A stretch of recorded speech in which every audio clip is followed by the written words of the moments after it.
آیا۔ آپ کا جنازہ پڑھانا اس بات کی دلیل ہے کہ حضرت ابو بکر کا حضرت فاطمہ سے کوئی جھگڑا، کوئی تنازع، کوئی رولا نہیں تھا۔ اپنی باتیں اپنے پاس رکھو۔ رب کا قرآن کہتا ہے رحماء بینہم، صحابہ آپس میں مہربان ہیں، صحابہ آپس میں شیر و شکر ہیں، صحابہ ایک دوسرے کے لیے جانیں لٹانے والے ہیں، صحابہ کے ایمان پر، صحابہ کی محبت پر، حبیب خدا حبیب رسول ہیں، صدیق ہیں یوں تو سبھی خلفاء افضل و اعلیٰ، لیکن نہیں ہے جس کی مثال وہ پھول ہیں، صدیق۔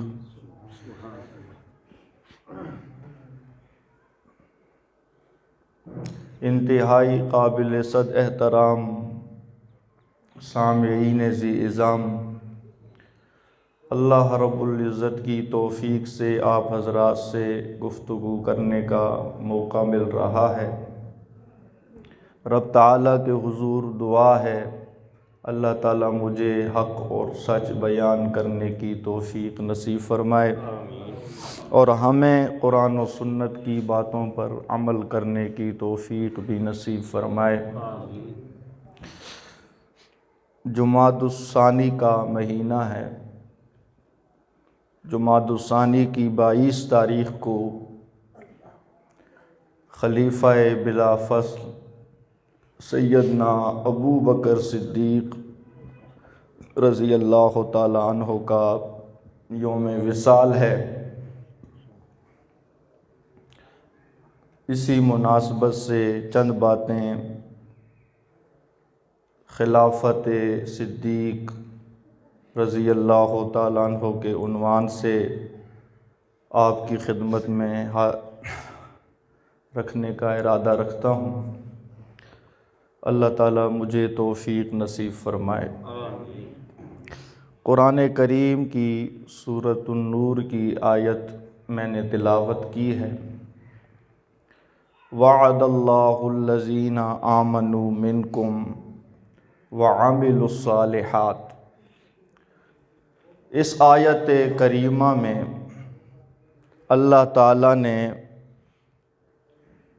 وعدہ کیا ہے، اور وعدہ بھی ان لوگوں سے کیا ہے جو ایمان والے ہیں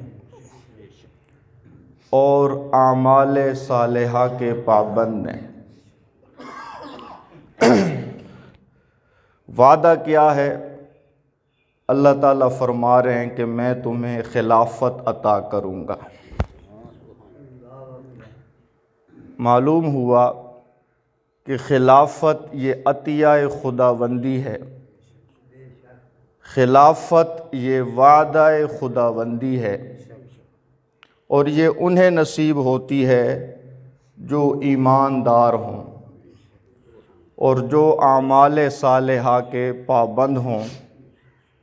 آگے اللہ تعالیٰ اسی آیت میں خلافت کی برکات کا ذکر کرتے ہیں کہ جب زمین میں خلافت قائم ہو جاتی ہے تو خلافت کے نتیجے میں جو اللہ کا محبوب دین ہے وہ محبوب دین نافذ ہو جاتا ہے۔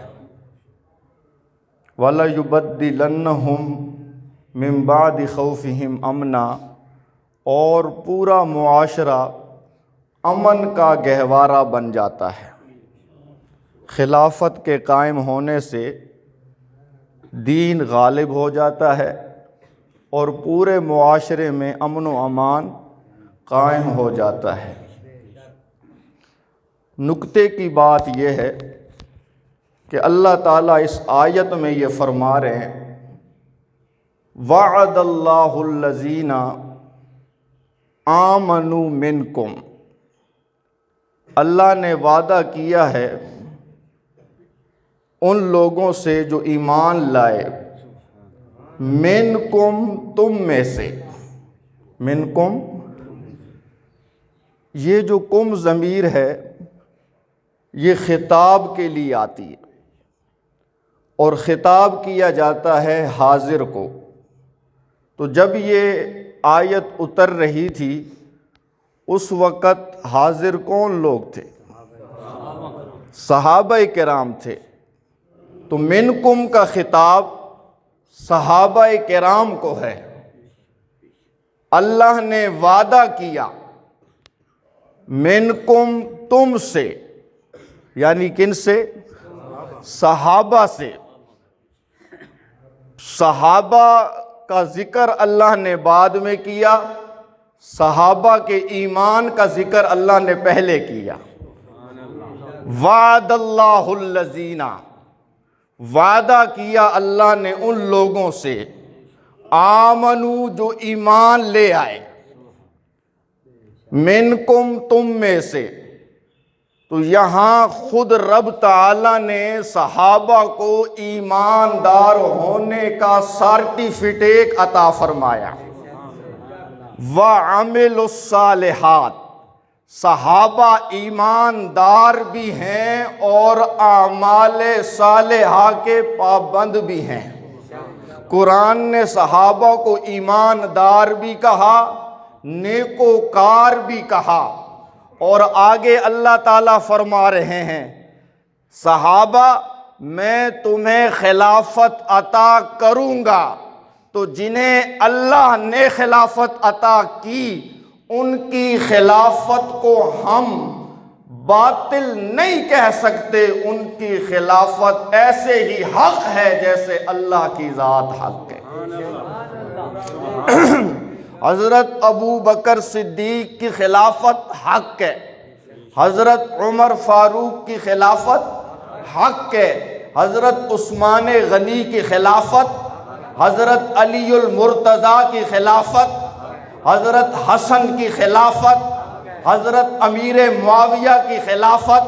کیونکہ خلافت میں نے یا کسی اور نے نہیں دی، بلکہ اس ذات نے دی ہے جس کا لقب ہی حق ہے، جس کی صفت ہی حق ہے، جس کا ہر فیصلہ حق ہے، جس کا ہر وعدہ حق ہے، جس کی قدرت حق ہے، جس کا علم حق ہے، جس کا فہم حق ہے، جس کا اختیار حق ہے، وہ جو عطا کرے وہ بھی حق ہے۔ سبحان اللہ۔ اللہ نے وعدہ کیا تم میں سے، ان لوگوں سے جو ایمان لائے اور اعمال صالحہ کیے، لَيَسْتَخْلِفَنَّهُمْ فِي الْأَرْضِ، کہ میں تمہیں خلافت عطا۔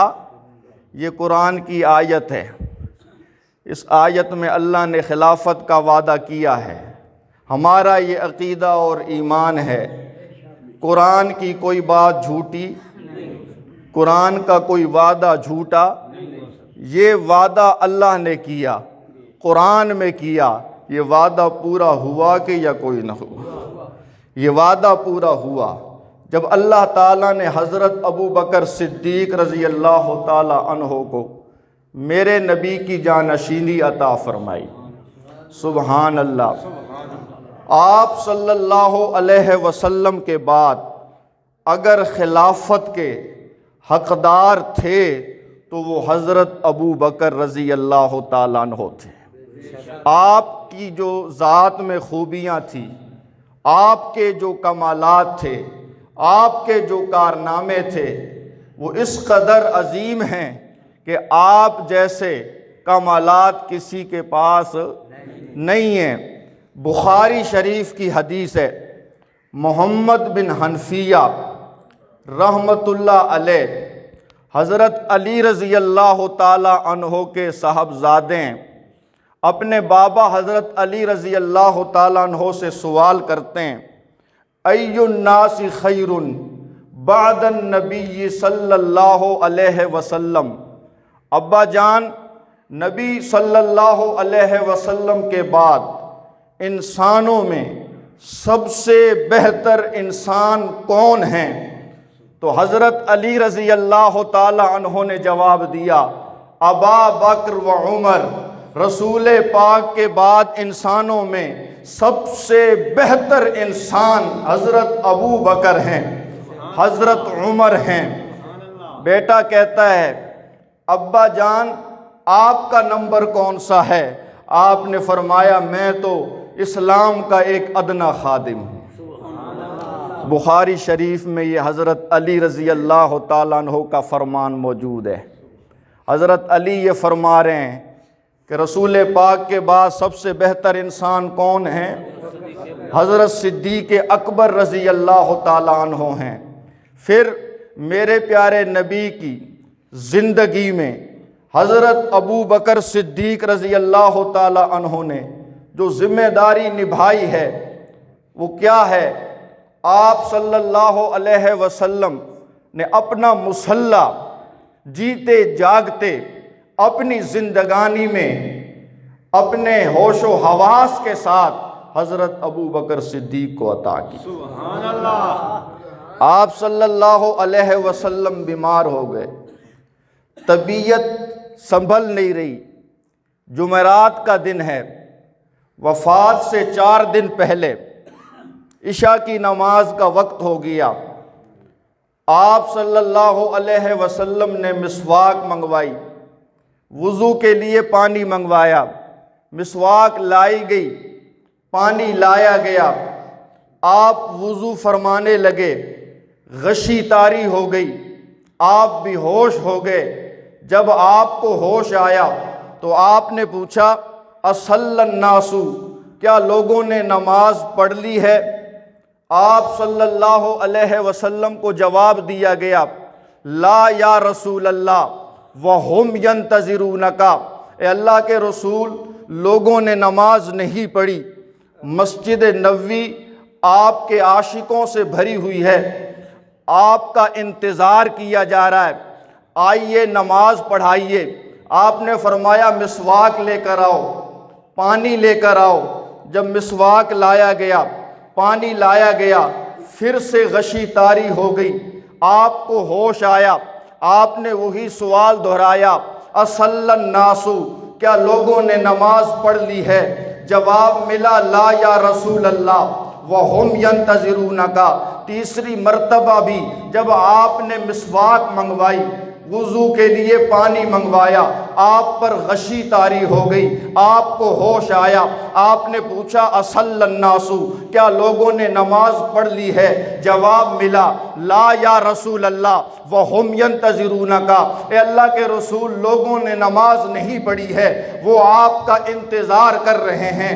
جب تیسری مرتبہ آپ کو ہوش آیا اور آپ نے یہ دیکھا کہ لوگ میرا انتظار کر رہے ہیں تو آپ نے یہ ارشاد فرمایا مرو ابا بکر فلیصلی بالناس، لوگوں کو کہو میرا انتظار نہ کریں، ابو بکر سے کہو میرے مصلی پر کھڑے ہو کر امامت کرائے۔ سبحان اللہ، نعرہ تکبیر۔ جب میرے نبی نے یہ فرمایا ابو بکر سے کہو میرے مصلی پر آ کر نماز پڑھائے، میری جگہ پر امام بنے، بتائیے کیا اس وقت آپ صلی اللہ علیہ وسلم کے خاندان کے لوگ وہاں موجود نہیں تھے؟ حضرت علی رضی اللہ تعالیٰ عنہ موجود نہیں تھے؟ حضرت حسن رضی اللہ تعالیٰ عنہ موجود نہیں تھے؟ حضرت حسین رضی اللہ تعالیٰ عنہ موجود نہیں تھے؟ حضرت عباس رضی اللہ تعالیٰ عنہ موجود نہیں تھے؟ دیگر بدری صحابہ موجود نہیں تھے؟ شریک بیت رضوان میں شریک ہونے والے صحابہ موجود نہیں تھے؟ عشرہ مبشرہ صحابہ موجود نہیں تھے؟ سارے موجود تھے، لیکن میرے نبی نے اپنے رشتہ داروں کو کہا تم پیچھے کھڑے ہوگے اور ابو بکر آگے کھڑا ہو۔ حضرت ابو بکر صدیق رضی اللہ تعالیٰ عنہ مصلی نبوت پر آ گئے، امام بن گئے۔ ایک مرتبہ حضرت عمر رضی اللہ تعالیٰ عنہ آگے ہوئے نماز پڑھانے کے لیے، صبح کی نماز کا وقت تھا، حضرت ابو بکر رضی اللہ تعالیٰ عنہ کو دیر ہو گئی، لوگوں نے حضرت عمر رضی اللہ تعالیٰ عنہ کو آگے کر دیا۔ جیسے ہی حضرت عمر رضی اللہ تعالیٰ عنہ کی آواز میرے پیارے نبی کے کانوں میں پہنچی، آپ نے اپنے حجرہ مبارک سے سر مبارک باہر نکالا اور آپ نے فرمایا لا، آپ نے فرمایا لا لا واللہ یأبی اللہ ورسولہ، اللہ عرش پہ انکار کرتا ہے اور مصطفیٰ فرش پہ انکار کرتا ہے۔ ابو بکر سے کہو نماز پڑھائے۔ جس قوم میں ابو بکر موجود ہوں اس قوم میں کسی اور کو مصلی پہ آنے کی اجازت۔ آپ نے فرمایا عمر، ابو بکر کے ہوتے ہوئے آپ امام نہیں بن سکتے۔ لوگوں نے صفیں توڑ دی، حضرت ابو بکر صدیق نے اپنی سیٹ سنبھال لی۔ اسی طرح احادیث میں آیا، میرے پیارے نبی ایک مرتبہ مسجد میں تشریف لے آئے، لوگ حضرت ابو بکر صدیق رضی اللہ تعالیٰ عنہ کی امامت میں نماز پڑھ رہے ہیں، تو آپ صلی اللہ علیہ وسلم آگے بڑھنے لگے۔ حضرت ابو بکر رضی اللہ تعالیٰ عنہ کو محسوس ہوا کہ نبی پاک تشریف لے آئے ہیں، تو آپ مصلی سے پیچھے ہٹنے لگے، اپنی جگہ چھوڑنے لگے کہ امام الانبیاء کے ہوتے ہوئے ابو بکر کی کیا مجال ہے، وہ مصلی پر کھڑے رہیں۔ تو اس موقع پر میرے نبی نے ارشاد فرمایا مکانک یا ابا بکرن، اے ابو بکر اپنی جگہ پر کھڑا رہ، اے ابو بکر اپنی جگہ پر کھڑا رہ۔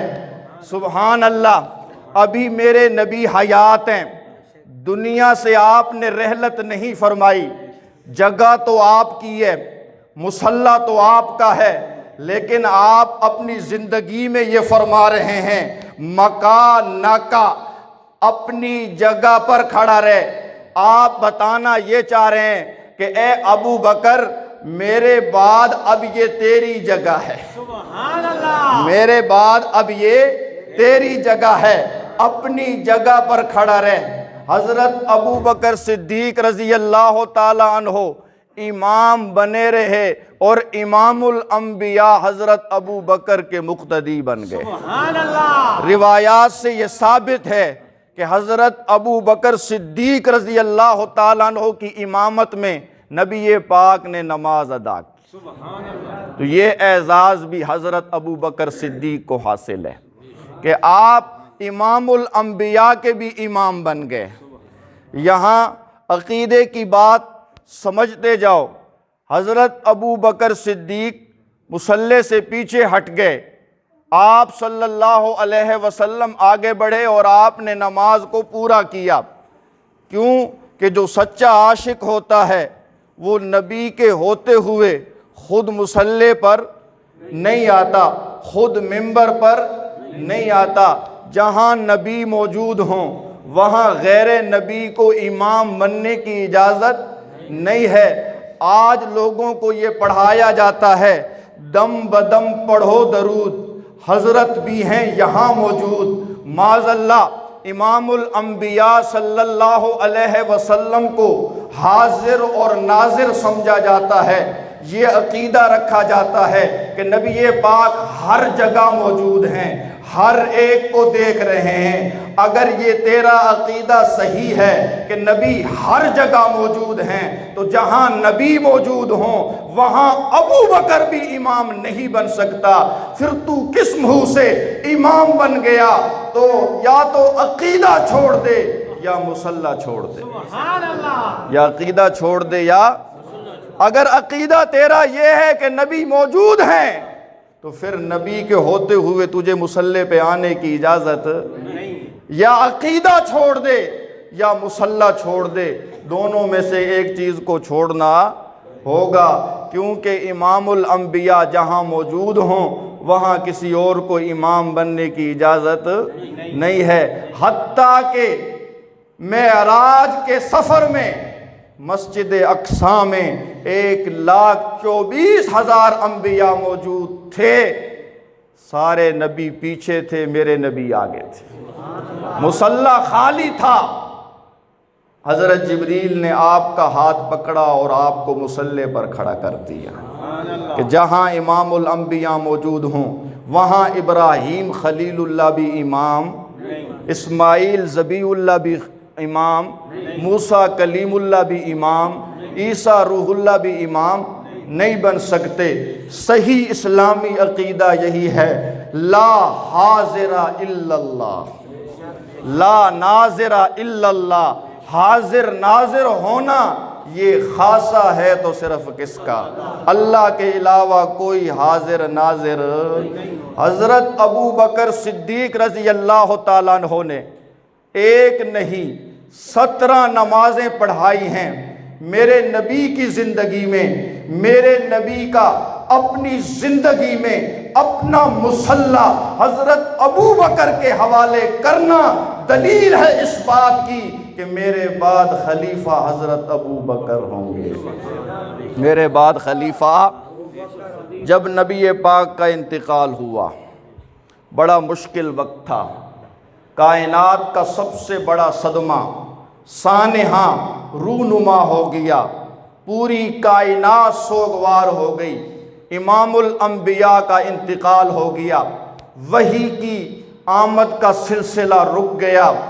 ان حالات میں جب بڑے بڑے اپنے ہوش و حواس کھو بیٹھے، حتیٰ کہ حضرت عمر رضی اللہ تعالیٰ عنہ جیسے بہادر جری جوان وہ بھی اپنے حواس پر قابو نہ رکھ سکے اور تلوار سونت کر یہ کہنے لگے کہ جس نے یہ کہا امام الانبیاء پر موت آ گئی، حضرت عمر کی تلوار اس کی گردن اڑا دے گی، امام الانبیاء پر موت نہیں آ سکتی۔ آپ بے ہوش ہوئے ہیں، ابھی آپ اٹھیں گے اور منافقوں کی گردنیں اڑائیں گے۔ حضرت عمر رضی اللہ تعالیٰ عنہ نے میرے نبی کی موت کا انکار کر دیا، ادھر حضرت عثمان رضی اللہ تعالیٰ عنہ کی یہ حالت ہے، غم کی وجہ سے، صدمے کی وجہ سے زبان گونگی ہو گئی، بولا نہیں جاتا۔ حضرت علی رضی اللہ تعالیٰ عنہ کی یہ حالت ہے، زارو قطار آنسو گر رہے ہیں اور ساتھ ساتھ یہ بھی فرما رہے ہیں اے امام الانبیاء، اگر آپ نے رونے سے منع نہ کیا ہوتا تو آج حضرت علی آپ کی جدائی میں اتنا روتا کہ آپ کو اپنے آنسوؤں میں غسل دیتا۔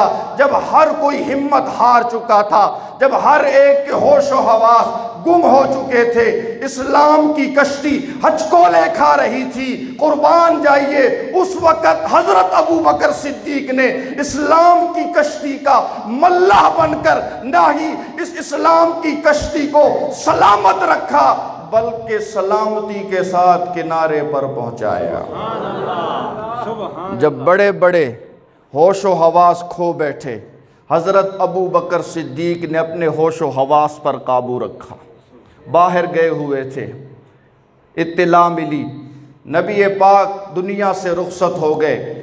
ماں عائشہ صدیقہ طیبہ طاہرہ رضی اللہ تعالی عنہا کے حجرے میں گئے، نبی پاک کے چہرہ مبارک پر سفید چادر ڈالی ہوئی ہے، حضرت ابو بکر صدیق نے سفید چادر کو ہٹایا، وضحا والی پیشانی کو بوسہ دیا اور فرمایا طبت حیم و میتا، اے میرے محبوب تیری زندگی بھی پاکیزہ، تیری موت بھی پاکیزہ۔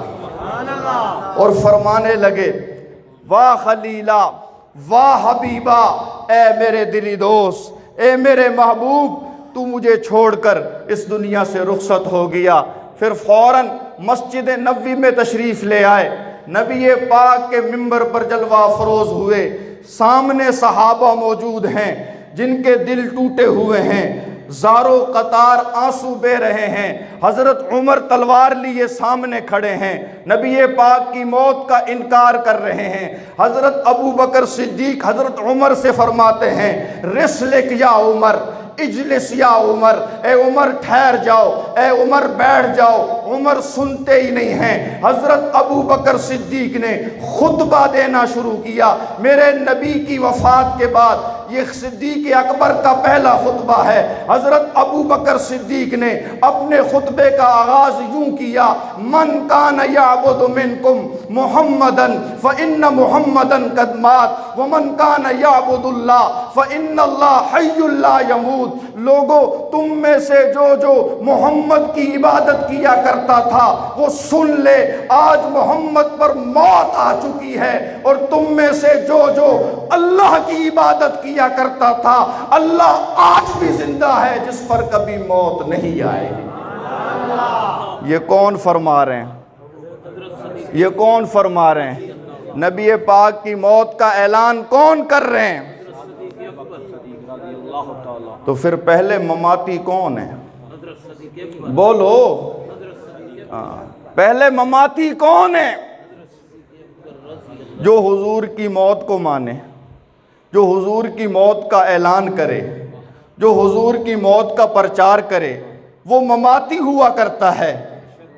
تو سب سے بڑے مماتی امام الصحابہ ہیں، سرتاج الصحابہ ہیں، حضرت ابو بکر صدیق ہیں۔ حضرت ابو بکر صدیق نے میرے نبی کی موت پر قرآن کریم کی آیات پڑھی، اِنَّكَ مَيِّتٌ وَإِنَّهُمْ مَيِّتُونَ۔ قرآن ہے یا کوئی نہ؟ میرے نبی آپ نے بھی مرنا ہے اور آپ کے مخالفوں نے بھی مرنا ہے۔ دوسری آیت پڑھی، وَمَا مُحَمَّدٌ إِلَّا رَسُولٌ قَدْ خَلَتْ مِن قَبْلِهِ الرُّسُلُ أَفَإِن مَّاتَ أَوْ قُتِلَ انقلبتم عَلَىٰ أَعْقَابِكُمْ۔ محمد رسول ہی تو ہیں، ان سے پہلے بھی رسول گزرے جن پر موت آ گئی، کیا نبی پاک پر موت آ گئی تو تم دین سے ہٹ جاؤ گے؟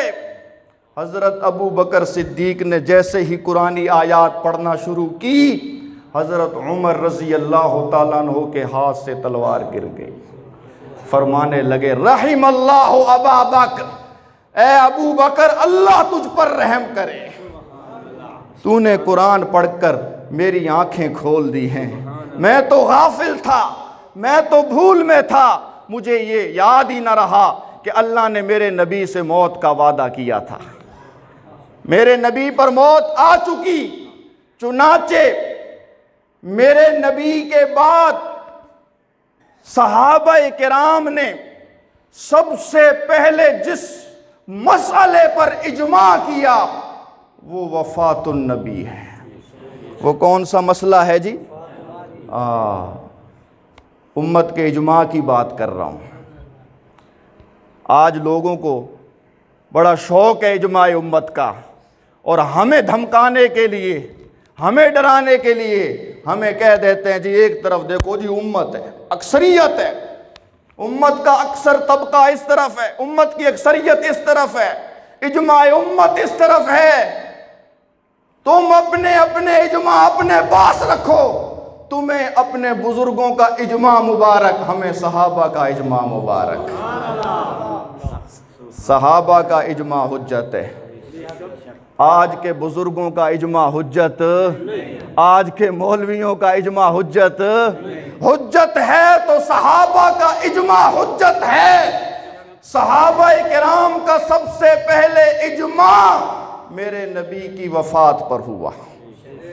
جب حضرت ابو بکر نے اعلان کیا میرے نبی کی وفات کا، تو کسی ایک صحابی نے بھی انکار، کسی ایک صحابی نے بھی اختلاف، اجماع ہوا تبھی تو میرے نبی کی تجہیز و تکفین کا بندوبست کیا گیا، اجماع ہوا تبھی تو حجرہ عائشہ میں میرے نبی کے لیے قبر بنائی گئی، اجماع ہوا تبھی تو میرے نبی کو قبر میں اتارا گیا۔ اگر میرے نبی کی موت پر اجماع نہ ہوتا، کسی صحابی کو اختلاف ہوتا، وہ میرے نبی کو دفنانے دیتا؟ وہ میرے نبی کی قبر بنانے دیتا؟ سارے صحابہ متفق ہو گئے کہ نبی پاک اب اس دنیا میں نبی پاک کی وفات پر اجماع ہوا تبھی تو خلافت کا مشورہ کیا گیا۔ اگر نبی پاک کی وفات پر اجماع نہ ہوتا، صحابہ حضرت ابو بکر صدیق کو خلیفہ بناتے؟ خلافت کا مطلب ہی یہی ہے کہ اب نبی پاک دنیا میں خلیفہ نائب ہوتا ہے، خلیفہ جانشین ہوتا ہے، خلیفہ بعد میں آنے والا ہوتا ہے۔ خلافت کا مطلب ہی یہی ہے کہ نبی پاک اب اس دنیا میں نہیں رہے۔ چنانچہ سقیفہ بنی ساعدہ میں مشورہ ہوا، بڑے بڑے صحابہ موجود ہیں، کسے حضور کا خلیفہ بنایا جائے؟ مشورہ یہ ہو رہا ہے۔ اسی دوران ایک رائے یہ آئی، حضرت سعد بن عبادہ رضی اللہ تعالیٰ عنہ کو خلیفہ بنا دیا جائے۔ لوگوں نے کہا یہ فیصلہ بھی ٹھیک ہے، لیکن حضرت عمر بول اٹھے۔ حضرت عمر نے فرمایا، لوگوں، میرے نبی کا فرمان موجود ہے کہ میرے بعد میرا خلیفہ قریش میں سے ہوگا، میرا خلیفہ قریش میں سے ہوگا۔ حضرت سعد بن عبادہ قریشی نہیں ہیں، لہذا حضور کا فرمان موجود ہے، خلیفہ بنے گا تو قریشی بنے گا۔ اب کسے خلیفہ بنایا جائے؟ حضرت عمر پھر بولے، سبحان اللہ۔ حضرت عمر کوئی عام شخصیت ہیں؟ حضرت عمر وہ ہیں جن کی فہم و فراست کی بلند پروازیں عرش الہی کو چھوتی ہیں۔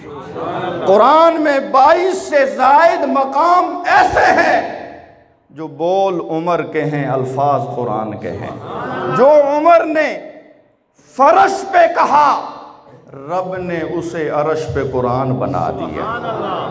یہ وہ عمر ہے جس کے متعلق میرے نبی نے فرمایا تھا، ہر امت میں کوئی نہ کوئی ایسا شخص ہوتا ہے جس سے اللہ تعالیٰ باتیں کیا کرتا ہے۔ میری امت میں محدث حضرت عمر ہے جن کے دل میں رب بستا ہے، جن کی زبان پر حق جاری رہتا ہے۔ لو کان بعدی نبی لکان عمر، اگر میرے بعد کسی نے نبی بننا ہوتا تو عمر نبی ہوتے۔ تو حضرت عمر فرمانے لگے، ہمارے اندر اگر کوئی خلافت کا حقدار ہے تو وہ ابو بکر ہے۔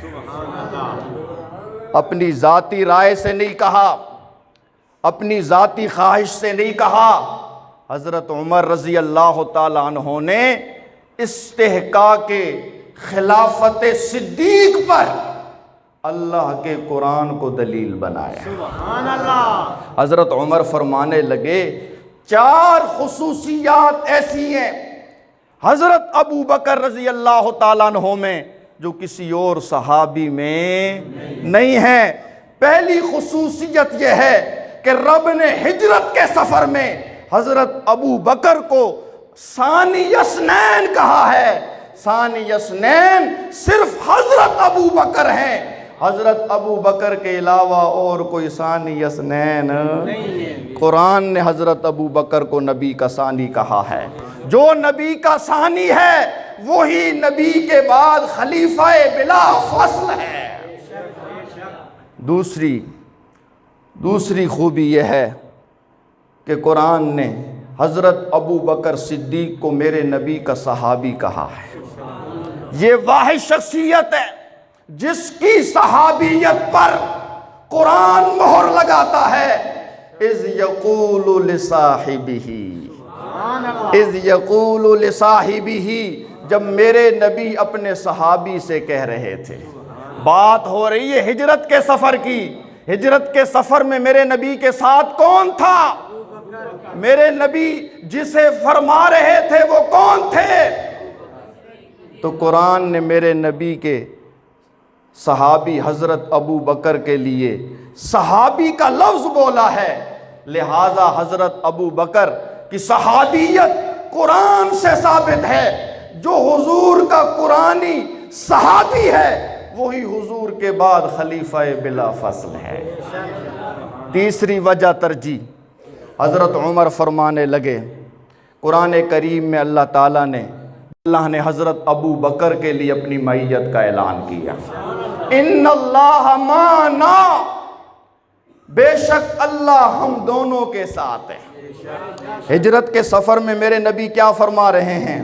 بے شک اللہ ہم دونوں کے ساتھ ہیں۔ دوسرا کون تھا؟ بولو بولو محبت سے، سندرال کے غیور سنیوں بولو۔ مانا، نبی پاک کے ساتھ کون تھے؟ ان اللہ مانا، بے شک اللہ ہمارے ساتھ ہے، یعنی جیسے مجھ محمد کے ساتھ اللہ ہے ویسے ہی ابو بکر کے ساتھ بھی اللہ ہے۔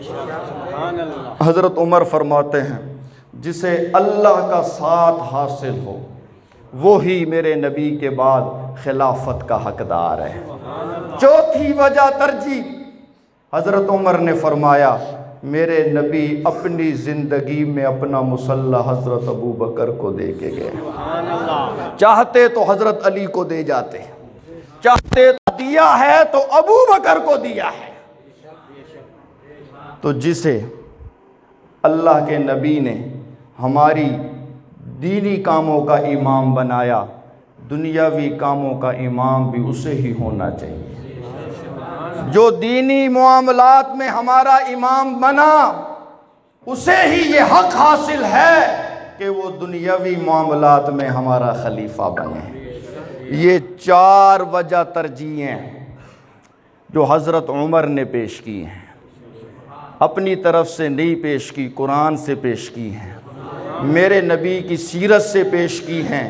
لہٰذا حضرت ابو بکر صدیق رضی اللہ تعالی عنہ خلیفہ ہیں اور خلیفہ بلا فصل ہیں، خلیفہ ہیں اور خلیفہ بلا فصل کا معنی سمجھتے ہو؟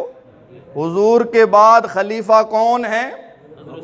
حضرت صدیق اکبر ہیں، حضرت ابو بکر صدیق رضی اللہ تعالی عنہ خلیفہ بنے ہیں، اور یہ جو خلافت ہے ان کی یہ بلا فصل ہے، درمیان میں کوئی دوسرا خلیفہ۔ یہ جو یار لوگ ہیں اذانوں میں سر عام تبرہ کرتے ہیں، علی ولی وصی رسول اللہ خلیفتہ بلا فصل، حضرت علی رضی اللہ تعالیٰ عنہ کو خلیفہ بلا فصل کہتے ہیں۔ اگر ان کی یہ بات تسلیم کر لی جائے کہ حضرت علی خلیفہ بلا فصل ہیں تو کیا مطلب ہے اس کا؟ کبھی غور کیا ہے، گہرائی میں اترے ہو؟ کہنا کیا چاہتے ہیں وہ کہنا یہ چاہتے ہیں کہ حضرت علی خلیفہ بلا فصل ہیں، حضور کے بعد خلافت حضرت علی کا حق ہے۔ حضرت ابو بکر نے غصب کیا، حضرت عمر نے غصب کیا، حضرت عثمان نے غصب کیا، لہٰذا سمجھو بات کو، یقینے کی بات ہے، یہ صحابہ سے محبت کی بات ہے۔ ہم حضرت ابو بکر صدیق کو خلیفہ بلا فصل مانتے ہیں اور آپ کی خلافت کو غصب نہیں بلکہ رب کا فضل مانتے ہیں۔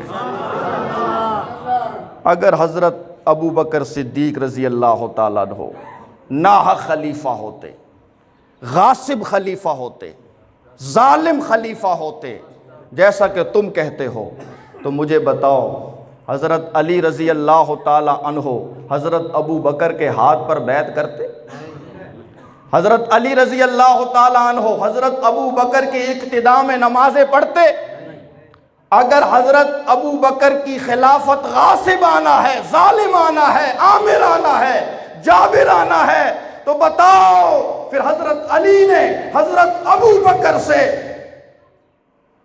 قاضی القضاء کا عہدہ کیوں لیا؟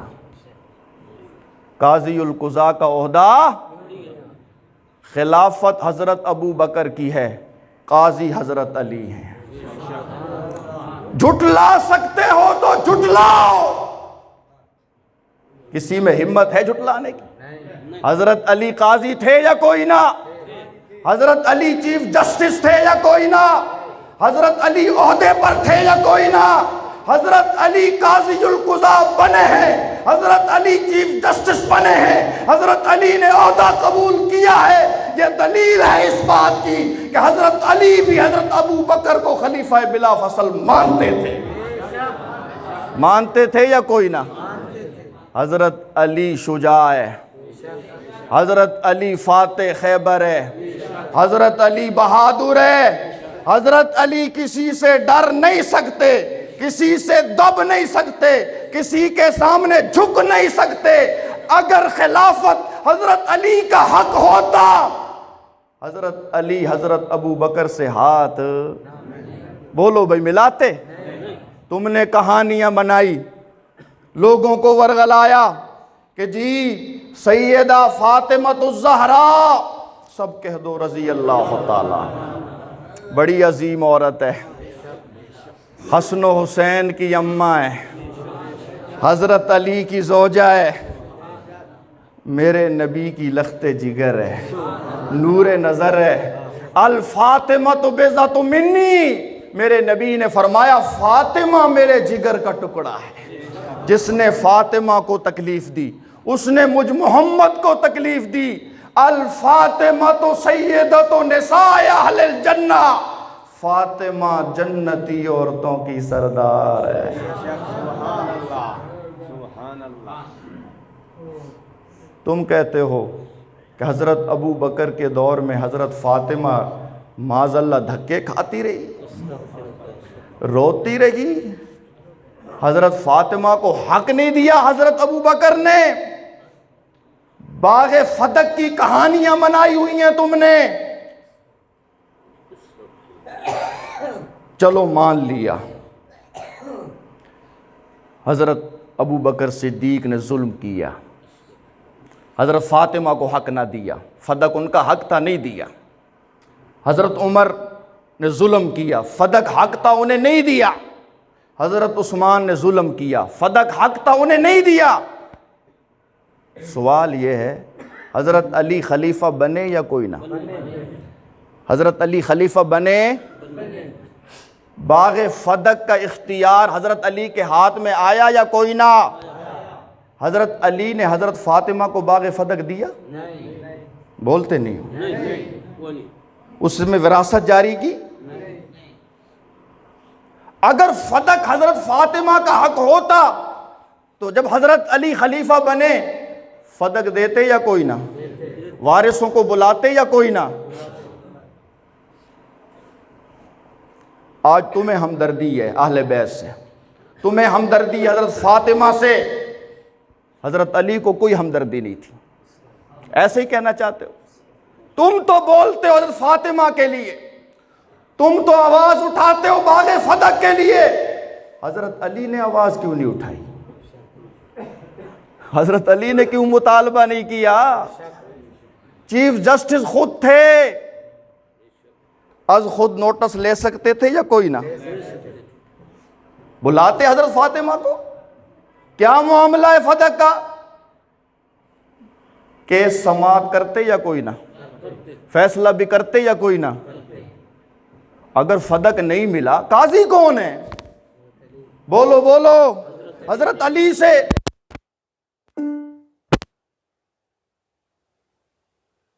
It's 1:55 p.m. You don't have any new notifications right now.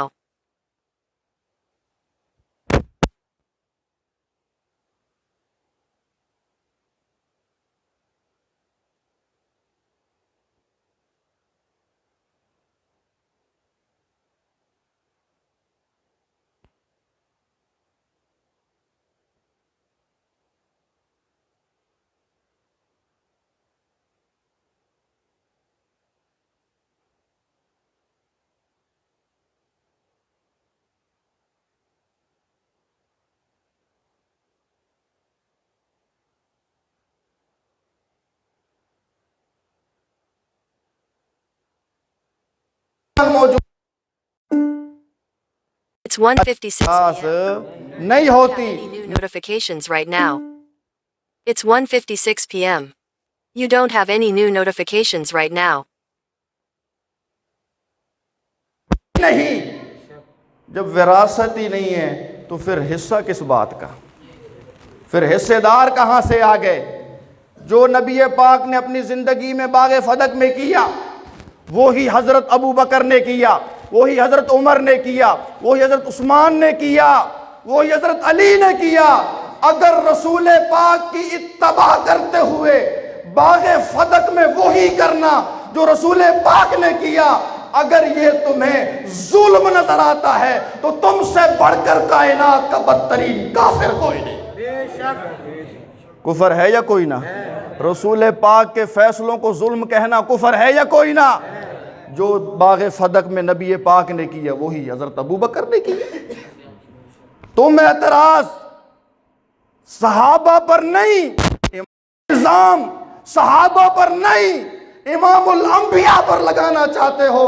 میرے نبی یہ فرما گئے تھے کہ میری کوئی میراث نہیں ہے۔ حضرت فاطمہ رضی اللہ تعالیٰ عنہ حضرت ابوبکر صدیق کے پاس آئی، کیا پوچھنے کے لیے کہ آپ باغ فدق کے بارے میں کیا کریں گے؟ حضرت ابوبکر صدیق نے فرمایا وہی کروں گا جو تیرے نانا نے کیا، جو تیرے نانا نے کیا وہی کروں گا۔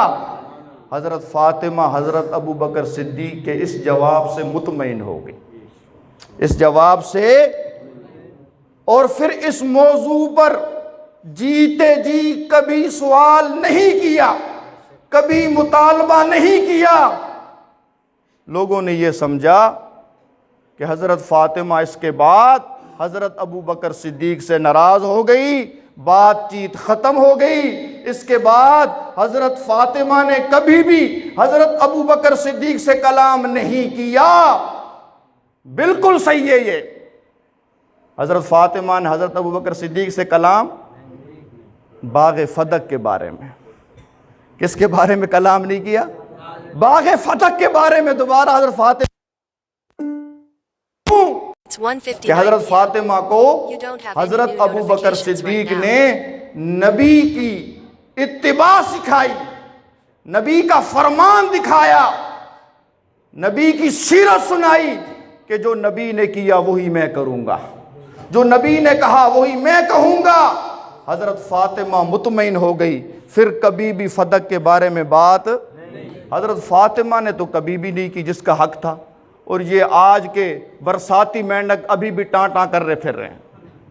جس کا حق تھا اس نے کبھی بات ہی نہیں کی، بات ہی ختم ہو گئی، کیس ہی کلوز ہو گیا۔ حضرت فاطمہ نے اطمینان کا اظہار کر دیا۔ بتاؤ حضرت فاطمہ کا جنازہ کس نے پڑھایا؟ وہ بولتے نہیں ہو۔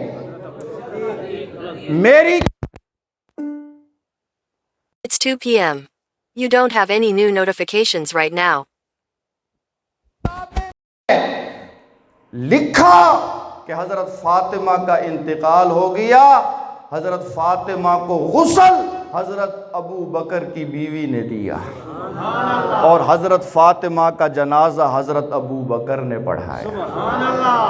دشمنی ہوتی، ناراضگی ہوتی، فدق کا کوئی مسئلہ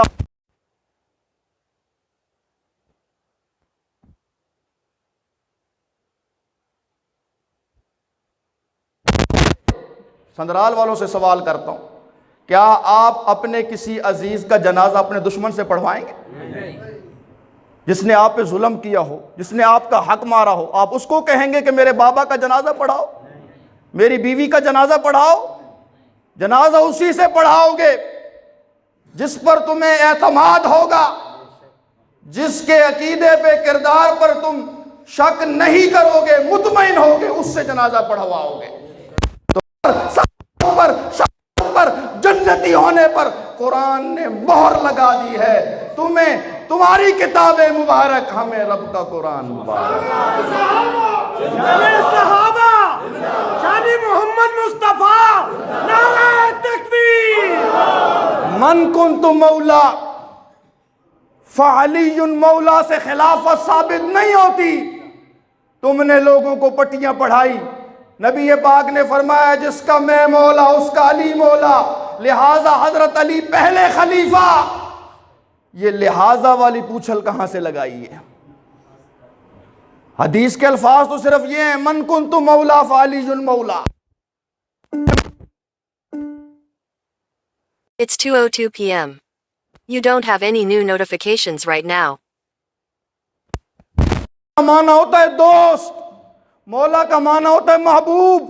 پوری حدیث پڑھ، اللہم والے من والا ہو، اللہم عاد من عادا ہو، جس کا میں مولا اس کا علی مولا۔ یا اللہ جو علی سے محبت رکھے اس سے تو بھی محبت رکھ، اور جو علی سے دشمنی رکھے تو بھی اس سے دشمنی رکھ۔ یہ It's 2:03 p.m. You don't have any new notifications right now. اس کا میں مولا، اس کا علی مولا، جو مجھ سے محبت رکھتا ہے وہ علی سے محبت رکھے، جو مجھ سے دشمنی رکھتا ہے وہ علی سے دشمنی رکھے۔ یہ حدیث، یہ مطلب تھا۔ اس سے خلافت It's 2:03. خلافت من کنت مولا فعلی مولا سے ثابت نہیں ہوتی، خلافت ثابت ہوتی ہے مرو ابا بکر فلیصلی بالناس، ابو بکر سے کہو میرے مصلی پہ کھڑے ہو کر نماز پڑھائے۔ خلافت ثابت ہوتی ہے لا تبقین مسجد خوخۃ الا خوخۃ، مسجد نبوی میں کھلنے والے سارے دروازے بند کر دیے جائیں، ابو بکر کا دروازہ کھلا رہے، کیونکہ ابو بکر نے میرے بعد خلیفہ بننا ہے۔ خلافت اس طرح ثابت ہوتی ہے لو کنت متخذا خلیلا لاتخذت ابا بکر خلیلا، اگر مجھ محمد کا کوئی دلی دوست ہوتا تو وہ ابو بکر ہوتا۔ خلافت یوں ثابت ہوا کرتی ہیں میرے بھائی، تجھے دھوکہ ہے، تجھے مغالطہ ہے، حب علی کے لبادے میں بغض صحابہ کا تیرے اندر مرض ہے، تو نام اہل بیت کا لیتا ہے اور ان سے محبت کا لیتا ہے اور پرچار بغض صحابہ کا کرتا ہے۔ لہذا ہم تمہیں یہ کہہ دینا چاہتے ہیں، خدا نے جسے صدیق کہا، نبی نے جسے صدیق کہا، مرتضیٰ نے جسے صدیق کہا، سبھی اولیاء نے جسے صدیق کہا، میں بھی کہتا ہوں صدیق صدیق ہے، جو نہ مانے پکا زندیق ہے۔